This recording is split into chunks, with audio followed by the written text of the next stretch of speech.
Hello and a warm welcome to our Formscan for Royal Ascot. This is our third day of Royal Ascot. Thursday, we're going to be previewing today with our special guest, Tanya Stevenson, who's here with us all week to go through all the big race. Welcome to the show, Tanya.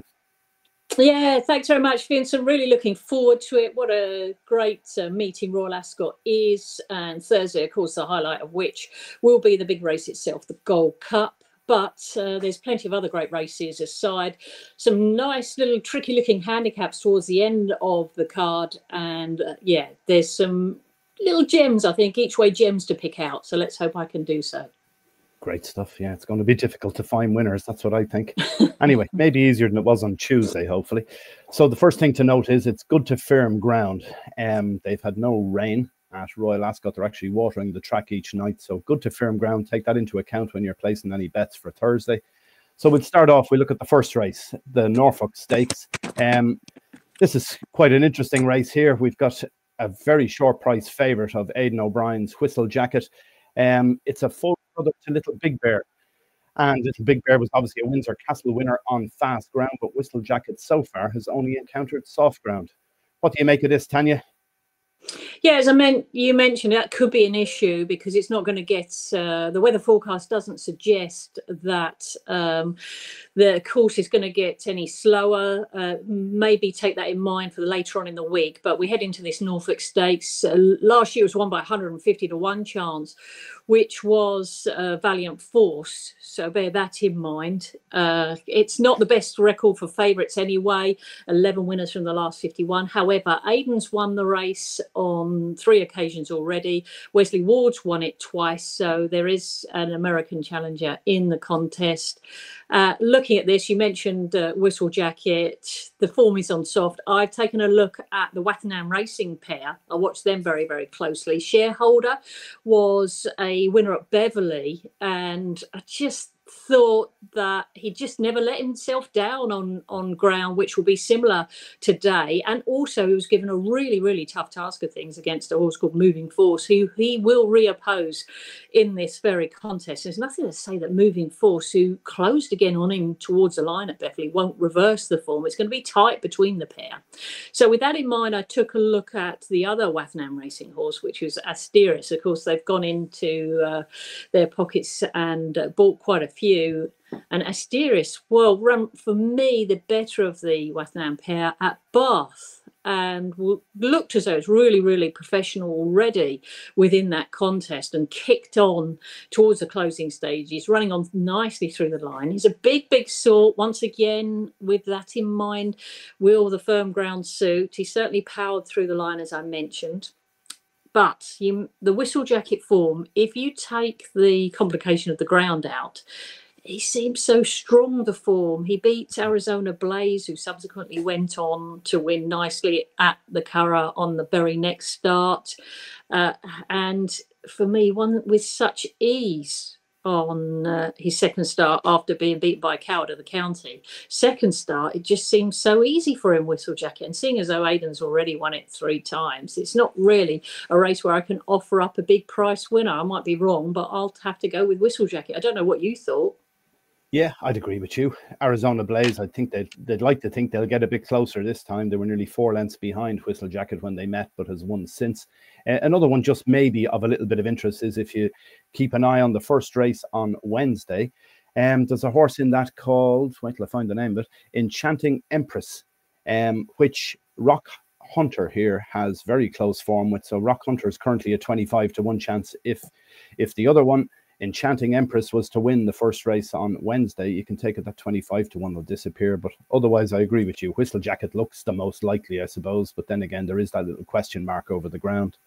If we move on to the second race, which is the King George, the 5th Stakes, one of these heritage handicaps, 20 runners. It's never easy, is it? What's interesting here is this is a handicap over 1.5 miles for 3-year-olds. Aidan O'Brien has 4 runners. I can't remember him having 4 runners in a handicap before. I think that's very unusual. But let's hear what you have to think of this.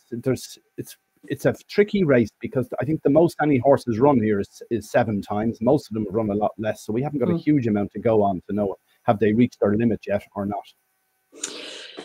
Yeah, it's tricky, and then quite a few of them are moving up to the distance, aren't they? I mean, we've looked at this race, it's over 1.5 miles, and quite a few have been running over 10 furlongs, so we're asking them to run over 1.5 miles. So Shanti is one of the aforementioned Aidan O'Brien runners, which was really, really well touted going into that Newbury contest, that London Gold Cup. Their expectation was really high for Shanti. It didn't run bad. Came third, but nothing in that race was ever going to have an answer in hindsight to King's Gambit. And Shanti comes then through the contest. It's got a reverse form in the race with Ponerius, who finished second, and then we've also got Persica, who was fourth, who's also come out and won subsequently. And I think out of that London Gold Cup form at Newbury, out of all of them, I'd have to go with Persica because of that run that was so strong at Epsom. To like Epsom's sort of gives you a badge of honour, and the way that Persica ran through the line at Epsom showed the fact that this 1.5 miles is going to be no issue whatsoever. Cambo ran in the Derby last time, so sets his sights lower, but he was well beaten in the Derby. But even so, this is a massive drop in class to come right down to a handicap. Going the distance, well, that's unbeaten, but we just don't know how good going the distance is. But that's the whole point of this handicap. It is, you're going to say, oh, that did look nice last time out. And if you watch going the distance, he's a huge sort. And last time out, he ran at Kempton. I think it was a confidence booster. It was his first run of the season.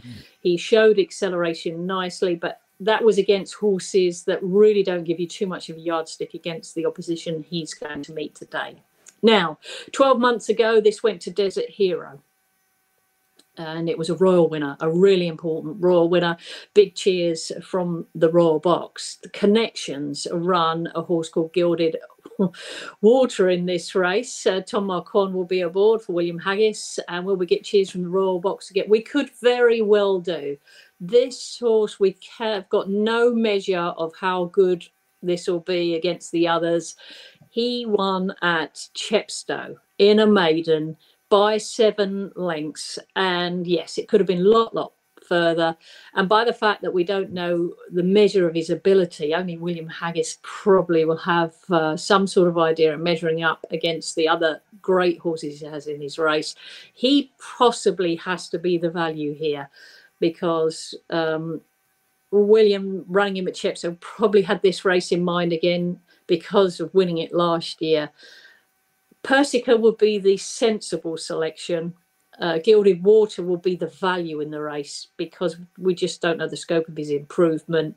And if you get the opportunity, please do watch his win in his maiden, because you can't fail to be impressed.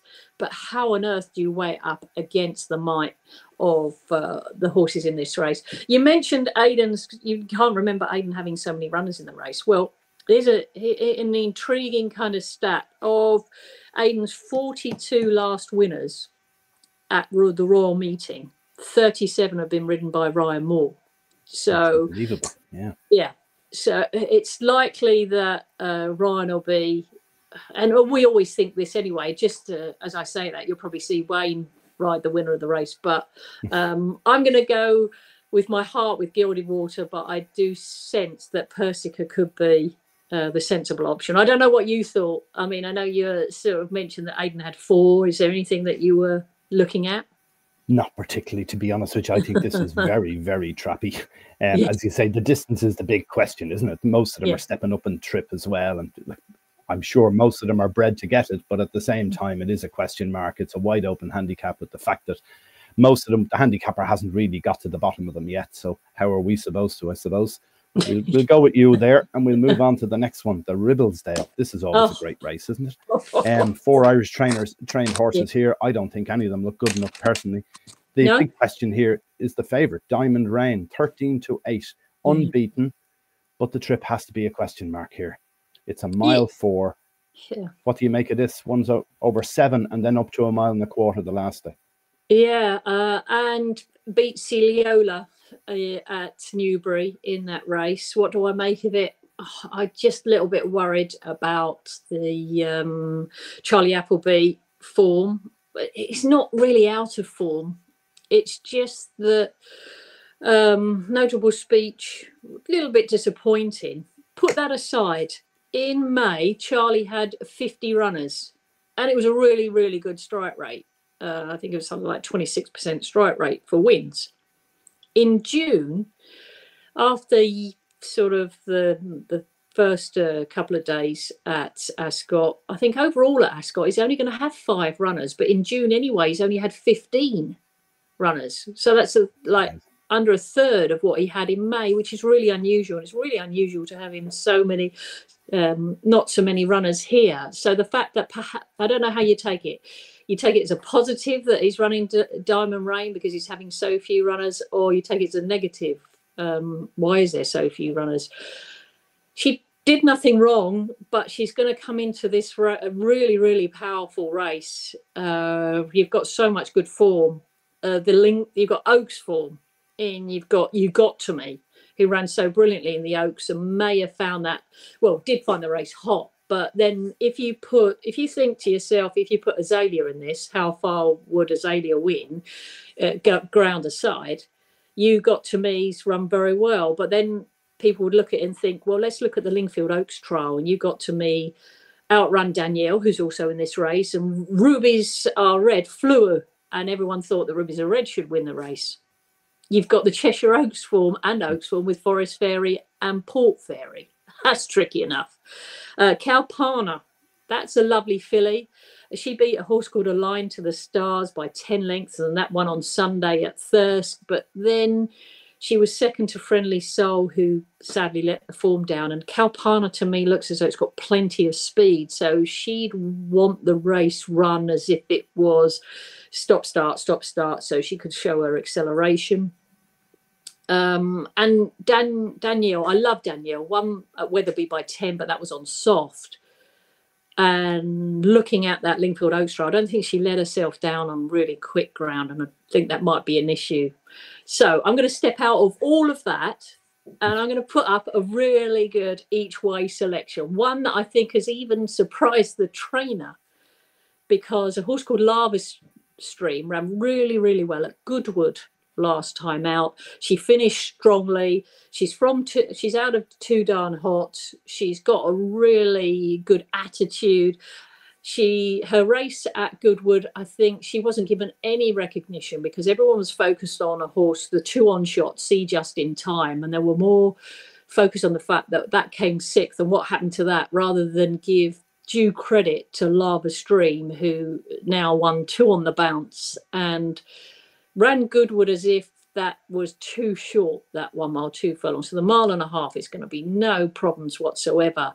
And with everyone guessing what's going to happen with all the Oaks form, she's still on the improvement. And I do think she keeps surprising David O'Mara, but not to the extent that he hasn't given her this entry and this declaration in the Ribblesdale. She's going to be a fair each way price. And I think she's going to surprise everyone again. She could sail past all these horses with all these question marks because there's none about her. She just keeps winning. Wow. 25 to 1 shot. I like it. Yes. One I liked in this is the one you mentioned earlier, the bottom one, You Got To Me. She's been very free in her 2 races this season at Lingfield, in the Oaks trial and in the Oaks itself. I think if she settles a bit better, she could be a great bet at 8 to 1 each way. But there we go. We shall see. Moving on to the next one, the big one, the Gold Cup. Is it Kyprios's race to lose? I think so. I definitely think so. He's proven things in the fact that he's already a winner of the race. He's done nothing wrong, is he? He's won 4 Group 1s. And Aidan is such a genius. He's brought him along brilliantly again this year. People may crab the fact of his 2 victories, but he hasn't got the opportunity to run in too many other races, has he? He hasn't got those opportunities open to him. So he comes here having won those 2 races nicely, and everyone's sort of putting question marks on Kyprios, but he is a past winner of the race. Aidan's got such a superb record in the race, and particularly when you narrow it down to when Aidan has the favourite in the race. He hasn't had many runners in the race anyway. I think over 19 years, he's only had 23 runners in the race. So, and he's won it, what, 8 or 9 times. It's just been phenomenal, his effort. But when you narrow it down, for starters, when you narrow it down to only following his favourite in the race, then you show a big, healthy level stake profit. The man is just an absolute genius. Many will put up Vauban, but I was disappointed with the way it ran at York. I think that if there is going to be a forecast again, it will be Coltrane. I can't see why Coltrane is such a big price. He was only beaten 3/4 of a length in the race last year. He's come out already in the Sagaro and beat many of these already. Sweet William, one of them, Trushan and Case Chorister. And I get why everyone's getting excited about Case Chorister. I just feel that over an extra half a mile, the excitement will wane. But at least with Coltrane, he's tried and tested over the trip. He's already won over the trip at the meeting and only got beat 3/4 of a length last year. I think they're the two to be well clear of the field, Kyprios and Coltrane. I just can't understand why Coltrane is so big. So he might be value each way, but it should go to Aiden again, shouldn't it? It should, I think so. Yeah. But having said that, Coltrane, I can see your logic on that. 6 times he's run at Ascot. He's won 3. Second twice, so he's never far away, and he does stay the trip, which is going to be the key here, isn't it? Vauban, for me, is a very interesting one. You talk about Aidan O'Brien being a genius, so is the trainer of Vauban. So I wouldn't be surprised to see that run an absolute stormer. He was probably the most visually impressive horse at the whole Royal meeting last year, when winning the handicap on the first day. Absolutely bolted in, and of course, Willie went and won it again this year. Yeah. So moving on to the next one, we have another big field. This is difficult stuff, isn't it? Handicap, 30 odd runners in it as reserves, and a 3-year-old handicap again. Very difficult here. We've got 3 Irish in it. 2 of them are up towards the top of the weights, which is a bit interesting considering who trains them. Ross O'Sullivan and Jack Davison. The Jack Davison horse here, Bergamasso, they sold that on Monday at that Goff's Ascot sale, London sale or whatever, 145,000. Fair juice that I'm getting that for a horse that had won 3 times on the all-weather. It wouldn't be one for me now, to be honest. And the other Irish one, Follow Me, Ross O'Sullivan's, that's stepping up in trip here, which is interesting. They seem to think it'll get the trip, but I'd be a little bit wary of that. The only other one in it is Aiden has one down towards the bottom called Air Commander, which they're sticking a visor on for the first time. I'd be surprised if there was an Irish winner. What do you make of it, Tanya?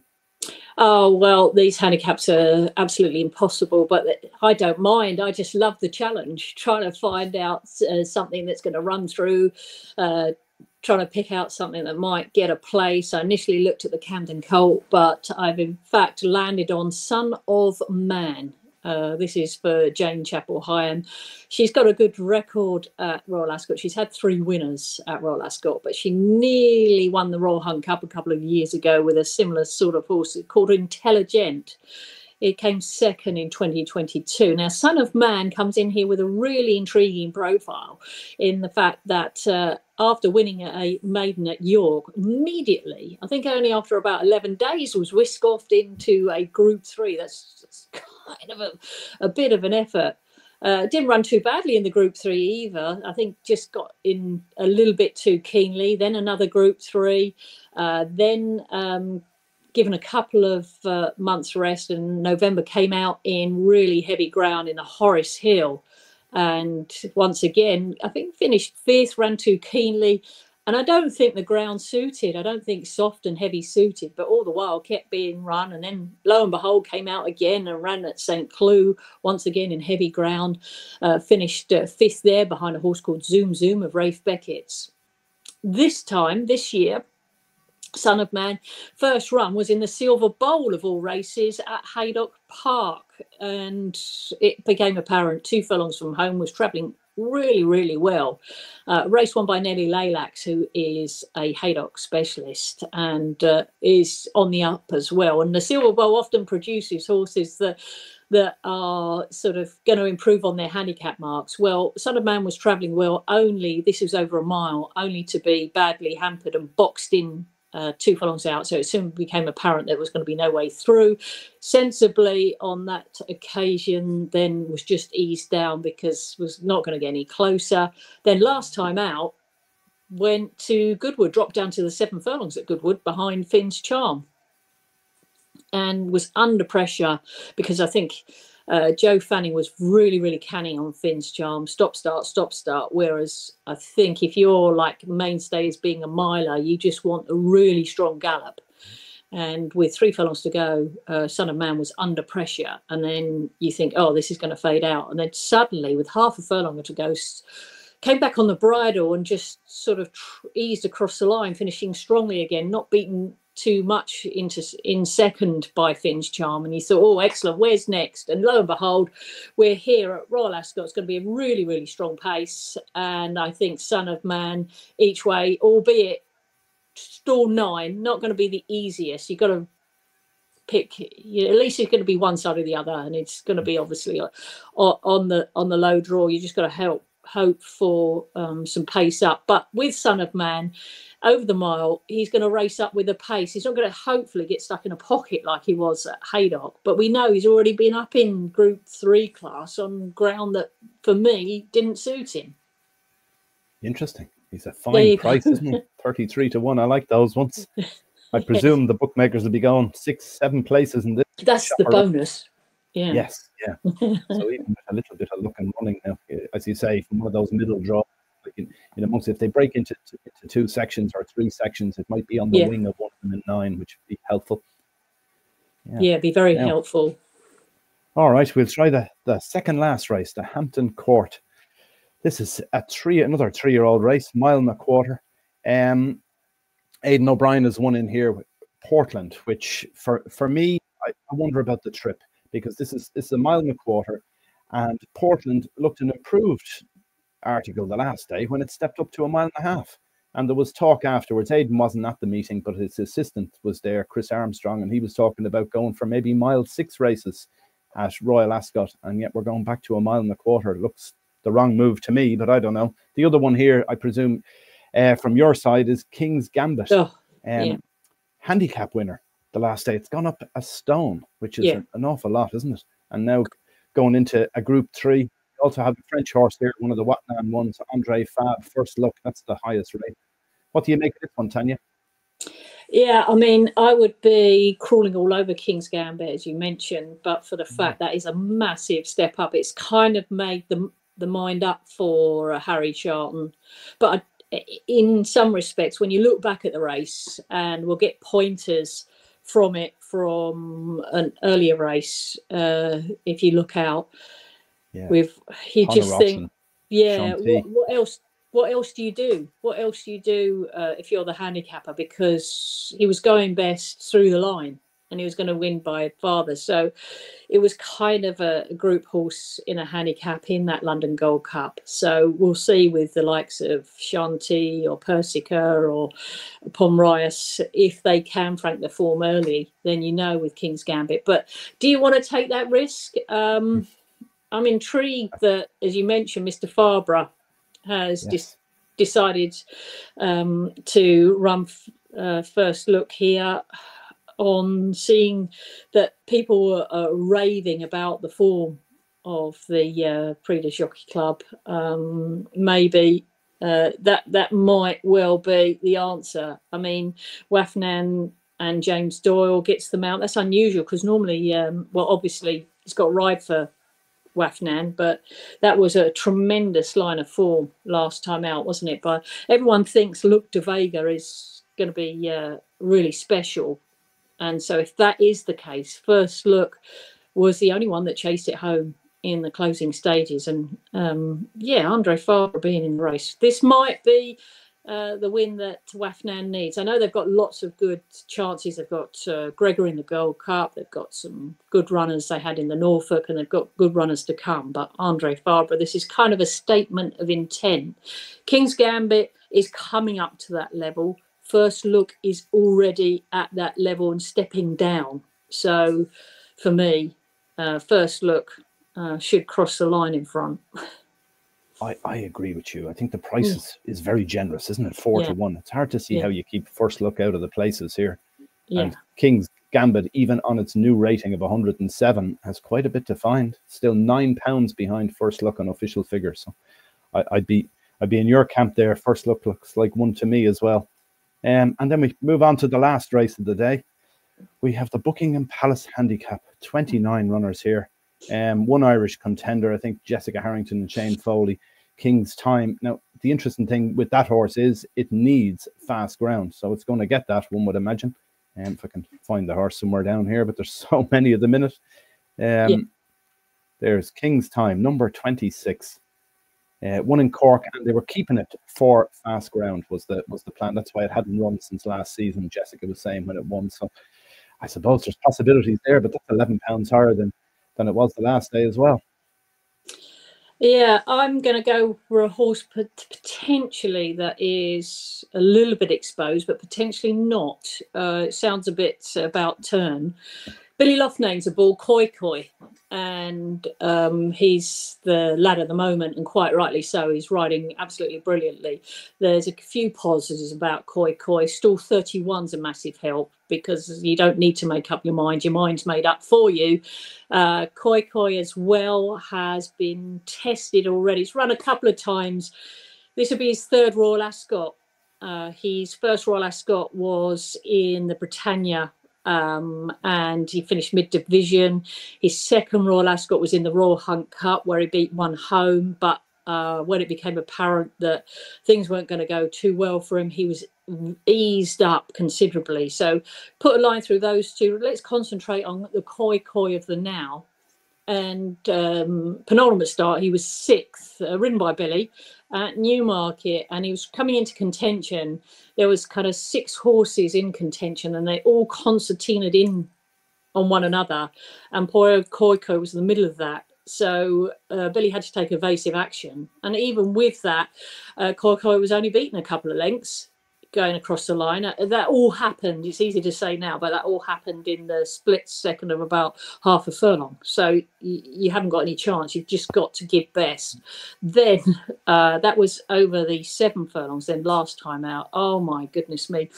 You either like Epsom or you don't. There is no divided line, and it became apparent. William Buick was on Koy Koy. It was over a mile, and they were coming down the middle of the track. William Buick just had to try and balance Koy Koy, because even though he was closing on the leaders at some rate, he started to hang really, really badly. Didn't like the camber at all. And in the end, he was only beaten 3 3/4 lengths. For me, that was an excellent run. It's just advertise the fact that you don't like Epsom, so you can be forgiven for that. Along this wonderful straight gallop, dropping back down to the 7 furlongs. He's tried a mile at Ascot twice. For whatever reason, that didn't work out. The 7 furlongs, Billy Loughnane, and you've got an ideal draw. You're hard up against the rail. Koy Koy, once again, a nice big value. You should, with so many runners in the race, get some each-way terms that are favourable. Lots of places. I'm going to go with Koy Koy. Great stuff. Well done. Now, let's look at Nap of the Day. I'll start off with mine anyway. I'm going to go with You've Got to Me.